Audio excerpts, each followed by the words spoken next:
In early September 2023, we set out on an archery elk hunt into a new drainage that had all of the right factors to hold a healthy elk population. During the hunt, we found this wallow and placed a trail camera on it. Over the next couple of months, the images captured more than just elk. A variety of wildlife and a thriving ecosystem was on full display. I wanted to share this with people like you who appreciate the subtle beauty of wildlife interacting with their environment. In the first few days of the camera being out, it captured pictures of a small owl, a cow moose, and this 5x5 bull elk. The next visitors to the wallow were a bachelor group of small raghorn bulls. These bulls are different than the 5x5 that was on here the day before, and you can tell that by studying closely the configuration of the antlers. A lot of bulls in this age category tend to look the same, but if you look closely at the antlers, there's a lot of differences that help distinguish one from another. After these first two bulls come in, you can see a third one that approaches from the background above.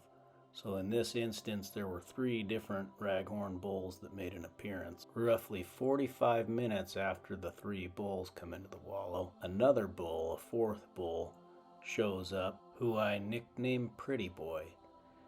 Pretty Boy is right on the cusp of being a mature bull. He's definitely that one age class bigger than a raghorn, but not quite developed out into a 6x6 or something of that caliber. I nicknamed him Pretty Boy because he likes to get all mudded up and pose for the camera. Pretty Boy makes a few other appearances on the camera this season, and next season you'll be surprised to see what he develops into. The next bull to show up on the wallow is a young 4x5. This bull is actually one of the 3 that were on here the day before. One thing you'll notice is that he is now alone. At this time of year, the bulls will separate out from their bachelor groups, establish territories of their own, and search for cows. If you look closely at this bull's antlers, you'll notice that he's a 4x5. He has 4 points on his right side and 5 on his left.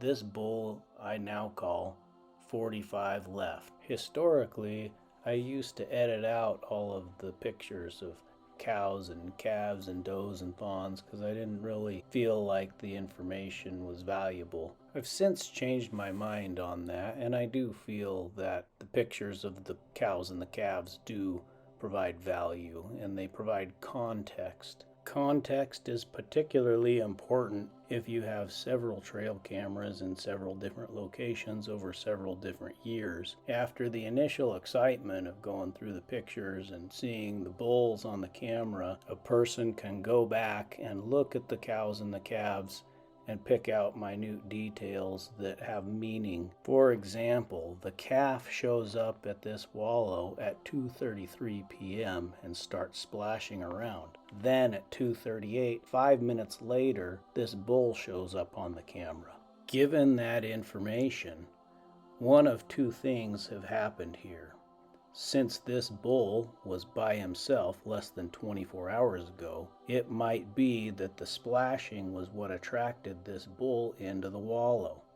The other scenario would be that this bull found these cows along the way, away from the wallow, and took his time coming into the wallow, a full 5 minutes. There are 2 lessons to be learned from this. The first one being, when setting up on a wallow, your position is absolutely critical. Wind direction and cover have to be very thought out because it just might take 5 minutes for the bull to make his way to the wallow while you have the watchful eyes of cows and calves. The second lesson here is that it is commonly accepted among the elk hunting community for intentional splashing in a wallow to attract a bull. This would be considered an advanced elk hunting technique. If the splashing of the cows and calves in that wallow is what attracted that bull, keep in mind that it only took 5 minutes.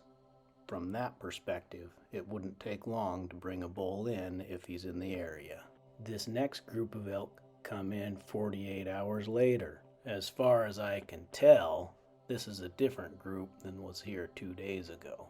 Instead of 2 calves and a cow, this particular group indicates that there's just 2 cows and no bull. As much as an elk likes to come to the Wallow, I have not yet in my history seen where an elk will come in every day, whether it be a cow or a bull.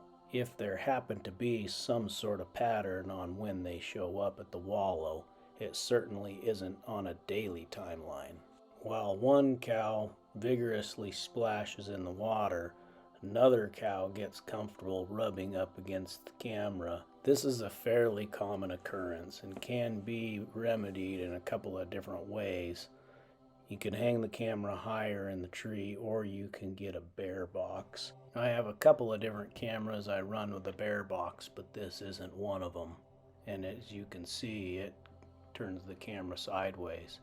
I've also had cameras get rubbed right off the tree altogether. Whether attracted by the splashing of the cows in the Wallow, or simply coming in on his own, an hour and 20 minutes later, another bull shows up on the Wallow. This bull is called 45 right, not to be confused with 45 left. Both 45 left and 45 right were in the group of bachelor bulls that came into the Wallow on September 4th. In the evening of the 9th, again another 48 hours later, this calf shows up. Now I'm sure that the mom and maybe a bull are nearby, but for some reason they didn't seem inclined to come into the Wallow. For the moose enthusiasts in the audience, this is a Shiras moose. He's the younger of 2 bulls that frequent this Wallow in search of cows. As the month of October approaches, you will see more pictures of moose that come into the Wallow. The moose aren't particularly using the Wallow for rut activity, but simply make their appearance due to the increase in activity. The next visitor to the Wallow is another calf elk, very likely one of the residents who lives nearby the Wallow. She appears to be all by herself. Although not here very long, she comes back again around 12:38. From the time that she comes into the Wallow, it takes a full 6 minutes for the bull to show up. This bull is 45 right, and you can tell by his body language that there is rut activity happening. When a cow comes into heat, she releases chemical compounds called pheromones that attract bulls in the nearby area or that catch the scent of drifting on the wind. I believe it is this scent in the air that attracts Pretty Boy to come back to the Wallow on this same day, 5 hours later. As you'll notice, he doesn't take much time to actually wallow. Instead, he does a quick check of the area and moves on. Later that evening, another bull does the same thing. A quick check of the area before moving on, not actually taking the time to wallow. Here another cow rubs the camera even further out of the view of the Wallow, which is a little bit frustrating knowing that more bulls come into the Wallow and pictures are missed because the camera's not pointing where it should be. Here's another owl that makes an appearance. I'm not an owl enthusiast, so maybe some of you in the audience might be able to tell me what species this is. This bull and cow come into the Wallow as well. They seem to be heavily involved in rut activity, and for some reason both the bull and the cow feel inclined to wallow. This bull is a young 5x5 who I shortened up to 55, and he was one of the bachelor bulls that came in on September 4th. The next bull is one I call King. He's a 6x7, and he made a brief appearance the other night. 55 makes another appearance on the Wallow early in the morning of the 16th. Interestingly enough, he is alone this time. On the evening of the 14th, I came in and checked the camera and made an adjustment to where it was pointing more directly at the Wallow. I keep a record of visits to the Wallow in hopes that I might be able to see if my interaction with the Wallow makes a difference on when the animals show up. We checked the camera again on the evening of the 17th at the end of our hunt, and in this case, it was only 13 hours after our presence that the next bull showed up, although it was in the dark. I was curious as to the difference between daytime visits and nighttime visits, and after compiling the data for the month of September, determined that 84% of the time the bulls showed up during daylight hours. When I included October into those statistics, it came out to 79%. This is only one data set, but it is good news knowing that a lot of the time the bulls do show up during shooting hours. The bull that came in at dark comes in again on the morning of the 19th. This bull is a 4x4 who I call 44. There is a lesson and a caution here. At any time a new bull can show up to the wallow unexpectedly, but he can also leave again and never come back, which is the case with 44. In the case of 45 left, he certainly comes back again, making a total of 4 appearances over the month of September. One thing that's unique about this visit is he spends a lot of time at the wallow and gets quite aggressive with it. From start to finish, this bull spends 13 minutes at the wallow. All told, that's a considerably long time at the wallow compared to other visits. A couple of things to point out here is that this bull is alone, which is probably causing some increased aggression, knowing that he's being left out. The 19th is typically right when a lot of hunters believe the peak of the rut is going on. So the fact that this bull is here alone, getting really aggressive in the wallow, probably indicates that he's a frustrated critter. When circumstances like this arise, this bull can be particularly susceptible to being called in, even by the most novice hunter. When it comes to elk hunting, a hunter needs to employ all of the tools that he has in his tool belt. Calling is one of them, spot and stalk is one of them, sitting on wallows is one of them. There are a lot of different ways to go about hunting elk, all of which can be employed in their own unique situations where they're most suited. The next critter to come back into the wallow is the big bull moose. This is the bigger of the two, and he's out on the prowl again searching for cows. A little later in the evening, 45 left comes back into the wallow. One thing to note about this is he's halfway covered in mud. It's been a day and a half since he's been at the wallow, so I'm not exactly sure where he got mudded up. Here's the marten again. The next bull to show up on the wallow is King. He's the big 6x7 and clearly the king of this wallow. Definitely the biggest bull who showed up on the wallow so far. One interesting fact about King is that he never comes in with cows. For some reason, this bull likes to roam solitary. Despite our best efforts of going in here and hunting, we were not able to catch up to King or any of the other bulls for that matter. Knowing that there were 7 bulls in the area while we were hunting and seeing them frequent the camera was pretty exciting and made for a fun hunt. The month of September produced 7 bulls on the wallow, all raghorn size and larger. Of all the elk that showed up on the wallow, King was the one who showed up the most for a total of 5 times. This is one of the better pictures of what he truly is. I tried to make some sort of sense out of maybe what times would be best to sit on a wallow and wait for an elk to show up, and I came to the conclusion that there was really no rhyme or reason as to the time they would come in. Sometimes it was early in the morning, right at first light, sometimes in the middle of the day, mid-morning, mid-afternoon, and evening.